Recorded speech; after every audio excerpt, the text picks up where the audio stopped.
السلام عليكم ورحمة الله وبركاته. الفيديو النهاردة إن شاء الله هنعمل فيه العيش الأبوري أو العيش القبوري على حسب المسمى في البلاد.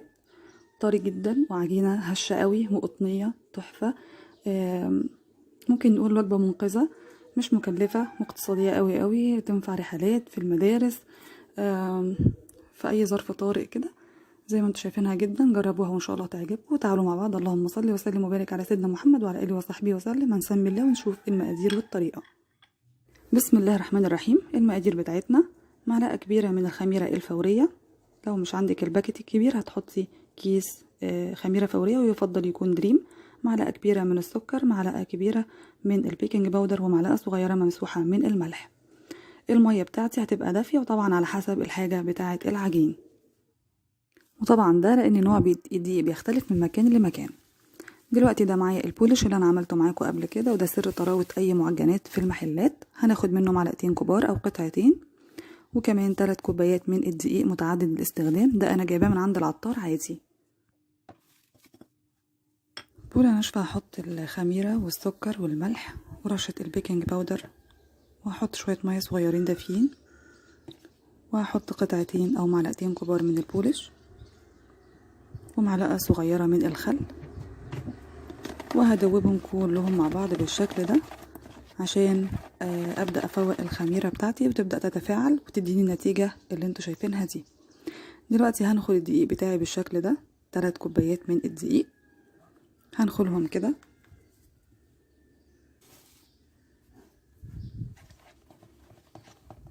وبعدين هبدا الم العجينه بايدي.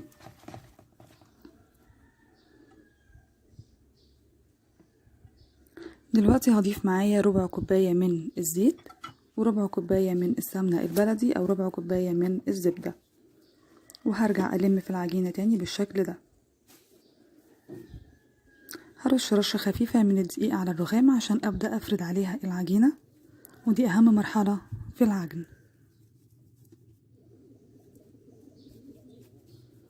لازم نفضل نعجن كويس قوي قوي بالشكل ده عشان ننشط الجلوتين اللي في الدقيق، وبالتالي تدينا عجينة ملساء وناعمة وهشة وطرية. هفضل اخبط فيها كده عشان انشط الجلوتين فيها، ولت واعجن وبوكسات وكده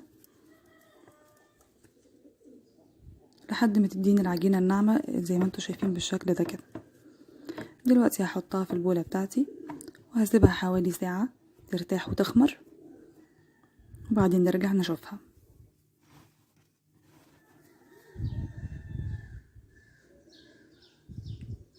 اغطيها بفوطة نظيفة واسيبها في مكان دافي، وبعدين ساعة بالظبط وهترجعي تلاقيها بالشكل اللي انتوا شايفينه ده. هي كده ما شاء الله العجينة ناجحة جدا، مطاطية زي ما انتوا شايفينها كده، وده نتيجة العجن الكويس اللي احنا عجناه، والخبط والرزع اللي احنا عملناه فيها ده هو اللي خلاها بالشكل اللي انتوا شايفينه ده. هبدأ اشكلها كور، وعندي على الميزان هحطها، وعايزة انا اعمل فطاير صغيرة طبعا عشان عندي اطفال، فعايزاها ما بين 70 من 75 ل 80 جرام. لو مش عندك الميزان هتقسمي العجينة بتاعتك على 8 كور. ال3 كوبايات هيعملوا لك 8 كور، المقاس بتاعهم محترم جدا. انا هنا بظبط العجينة بتاعتي على الميزان بتاعي، وبعد ما بخلص تشكيل بالشكل ده هبدأ اغطيهم بفوطة نظيفة، وهسيبهم كمان ربع ساعة يرتاحوا. دلوقتي هبدأ افرد كورة كورة، وهجيب طبعا اول كورة انا عملتها، يعني هجيب الاول بالاول وهكذا. هبدأ افردها بالراحة خالص كده، ببططها بايدي بحنية كده، يدوب ببطن صوابع ايدي، وبعد ما ببططها مش بفردها قوي، يدوب حاجة بسيطة كده، وبعدين بعمل لها الاحرف اللي انتوا شايفينها دي، ودي عشان الحشوة. الحشوة بتاعتي هنا بيض، وعليه طماطمايه متقطعة قطع صغيرة، وفلفل حامي برضو متقطع قطع صغيرة، ورشة ملح صغيرة، وربع معلقة فلفل اسمر عشان الزفارة. نفرد الباقي نفس الكلام، هبططها حاجة خفيفة قوي، واعمل الاحرف بتاعتها عشان اقدر احط الحشوة والاحرف دي. هو ده الحيطة او السور اللي مش هيضيع لي الحشوة بتاعتي ويخليها تقع يمين وشمال. ونصيحة هنا، شكلي كل العجين بتاعك الاول وبعدين ارجعي حطي الحشوة مرة واحدة. انا اول واحد عملته وحطيت فيه الحشوة طبعا عشان كان لسه فيه باقي العجين فكب شوية على الصاجة، فاضطريت ان انا الفه زي ساندوتش كده. وبعدين كملت العجين زي ما قلت لكم كله مرة واحدة زي ما انتم شايفين بالشكل ده، وحطيت الحشوة بتاعتي كلها مع بعض. ممكن تستبدلي الحشوة دي، وهو ده الاساس اصلا، انك تحطي البيض مع ميكس جبن، تكتري من الجبن كده بتبقى تحفة. انا طبعا مش متوفر عندي غير البيض غير الطماطم والفلفل، فانا عملت الافتكاسة دي. لكن طبعا لما تحطي البيض مع ميكس جبن بتبقى رائع جدا. الفرن بتاعي سخن جدا جدا جدا، ببقى عاملاه على اعلى درجة حرارة. بعد ما بخلص بالشكل ده وبحط الحشوة بتاعتي، برش رشة ملح صغنطوطة قوي على الوش كده عشان الزكارة بتاعت الطماطم تروح، وبدخلها الفرن يكون حامي جدا. بعدين ابدا اعمله على درجة حرارة 200 وايدي الشواية ويبقى فوق وتحت شغال عشان تستوي على طول. بتدخل الفرن حوالي 13-14 دقيقة كده. وده العيش الأبوري الكبير. انا عملت حتة عجينة تانية عشان اعملها واحد على بعضه كبير زي ما انتم شايفينه بالشكل ده. برضو نفس الحكاية، فردت في الصينية زي ما عملت الباقي، بس ده عملته في الصينية مباشرة، وعملت الأحرف بتاعته وحطيت برضو الحشوة. هدخلهم الفرن يستووا معايا وياخدوا وش.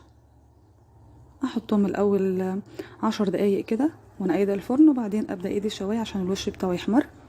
بيخرج بالشكل ده. مجرد ما بيخرج بغطيه بفوطه نظيفه عشان يحتفظ بالطراوه بتاعته. بغطيه 5 دقايق مثلا، وبعد كده تبداي تاكليه. ما شاء الله زي ما انتم شايفين عامل ازاي، التسويه بتاعته رائعه جدا. جربوه مش هتندموا. بصوا من جوه ما شاء الله هش جدا وابيض قوي، والطعم ملوش حل. عايزه تحطي كاتشب، عايزه تحطي مايونيز، عايزه تلعبي في الحاجات في الصوصات دي براحتك خالص. وزي ما انتم شايفينه بالشكل ده، كان سهل وبسيط، ما خدش معانا وقت تماما، وسريع ينفع للرحلات المدارس. انا طلعت العيش الابوري الكبير اهو وغطيته 5 دقايق كده او 10 دقايق عشان يبقى طري معايا، وهتشوفوه دلوقتي من جوه عامل ازاي.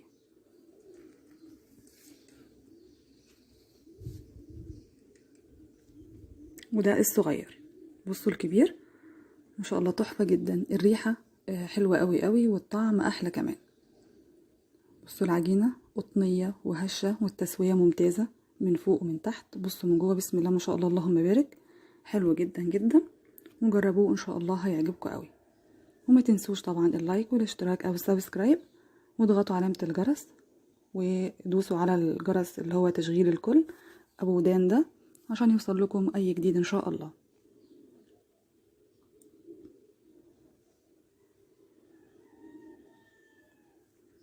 جربوه وان شاء الله هيعجبكم قوي قوي. وده البيض اهو، بصوا عامل ازاي، وشوفوه من جوه كمان هيعجبكم جدا. ينفع في عزومات، في رحلات، في وجبة عشاء طارئة وسريعة. سهل جدا وسريع ومقاديره كلها موجودة في بيوتنا، مش مكلف تماما، وجبة اقتصادية جدا. يا رب يكون الفيديو عجبكم.